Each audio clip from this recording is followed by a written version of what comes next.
السلام علیکم ګرانو دوستانو. نن به زه تاسو ته د کرکټ په هکله باندې یو څو تازه او ډېر مهم خبرونه درکړم. چې خاص کر زه به تاسو ته ووایم چې نړیوال جام کپ نه مخکې افغانستان ته یو ډېر بد خبر راغلی ده. بل به زه تاسو ته د افغانستان پخوانی وایس چیرمن شفیق ستانکزی چې کوم د دم بیا نبي پسې غاپېدل شروع کړي دي. او دې نه علاوه به زه تاسو ته د اصغر افغان په هکله باندې یو خبر درکړم چې اصغر افغان ویزه څنګه سوې ده او سبا ته هم دوه ډېرې زبردسته لوبې ترسره کیدونکې دي.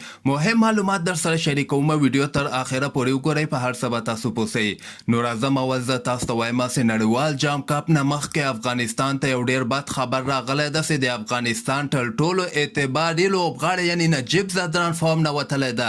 نجیب زدران 3 لوبې په کیریبین پریمیر لیګ کې ترسره کړلې، خو یو لوبه کې ونه چلېده. نن سبا یعنی دغه کیریبین پریمیر لیګ کې بیخي کامیابه سوی نه ده چې دغه د افغانستان لپاره د تشویش خبره ده.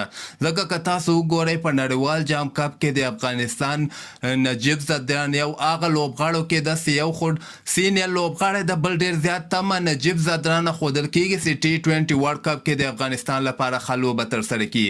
د کیریبین پریمیر لیګ فاینل لوبه کې نجیب زدران په 12 بالو باندې سر شپږ رنزه وکړل او خپله ویکټ له لاسه ورکړه. هغې نه مخکې یو لوبه کې په اول بال باندې اوټ سوی و او بله لوبه کې هم صرف یو رنز د خپل ټیم لپاره کړی و چې دغه د ما په نظر باندې د افغانستان لپاره د تشویش خبره ده. د نجیب زدران فارم کې راتګ د افغانستان لپاره ډیر مهمه ده په T20 ورلډ کپ کې.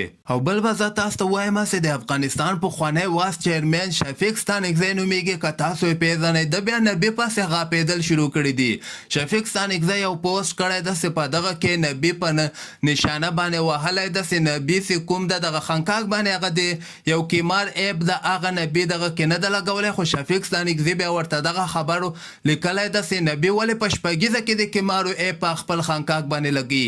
نو تاسو وګورئ اوس دغسې خلک هم د نبي پسې بد رد وایي، یعنې خبرې ورپسې کوي چې خپل ټول عمر د افغانستان په کرکټ بورډ کې یعنې پیسې پټې کړې. ښایي موږ سره خو ثبوت نشته څنګه چې ده پسې اوازې ولې د افغانستان کرکټ بورډ کې ډېر غټ فساد ده کړی و او ډېرې زیاتې پیسې هم وهلې دي. اوس دغسې خلک هم نبي پسې راجګ سوي دي چې نبي ولې په شپږیزه کې هغه د کیمارو خنکاک باندې لوګو لګولی وله او په انټرنیشنل کرکټ کې یعنې دغه کیریبین پریمیر لیګ کې لوګو نه ده لګولې. د کیمار هغه لوګو چې کومه یوه ده چې پاکستاني لوبغاړي محمد عامر او عماد وسیم لګولې، خو محمد نبي بیا دغه کیمارو لوګو نه ده لګولې. تاسو شفیق ستانکزي ته څه جواب ورکوئ؟ خپل جواب هم لاندې ما سره په کمنټ کې لیکلی شئ. او بل به زه تاسو ته د اصغر افغان په هکله باندې یو خبر درکړم چې بالاخره هندوستان دغه فیصله وکړله چې اصغر افغان ته به موږ ویزه نه ورکوو.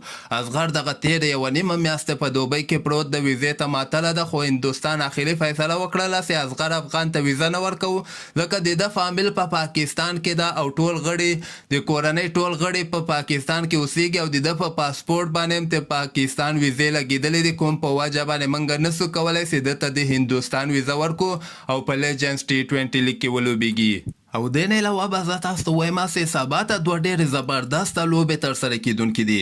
سبا ته د هندوستان او د ساوت افریقا دویمه شیروریزه لوبه هم ترسره کیدونکې ده چې دغه لوبه ماښام ټایم کې 6 بجې د افغانستان په وخت باندې شروع کیږي او په سټار سپورټ چینل کې تاسو دغه لوبه لایو هم کتلی شئ.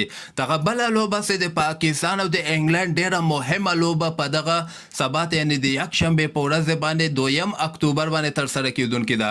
دغه فاینل یو قسمه فاینل لوبه ده ځکه 3 لوبې پاکستان ګټلې او 3 لوبې بیا انګلند ګټلې دي. د 2 میچو سیریز ده او سبا ته 2مه لوبه ترسره کیدونکې ده او دغه لوبه بیا د افغانستان په وخت باندې ماخوستن ټایم کې 2 بجې شروع کیدونکې ده. پی ټي وي سپورټ او 10 سپورټ کې تاسو دغه لوبه لایو هم کتلی شئ او سونی 6 کې هم تاسو دغه لوبه لایو کتلی شئ. نو همدغسې تازه خبرو لپاره تاسو دغه چینل هم در سره سبسکرایب کولی شئ.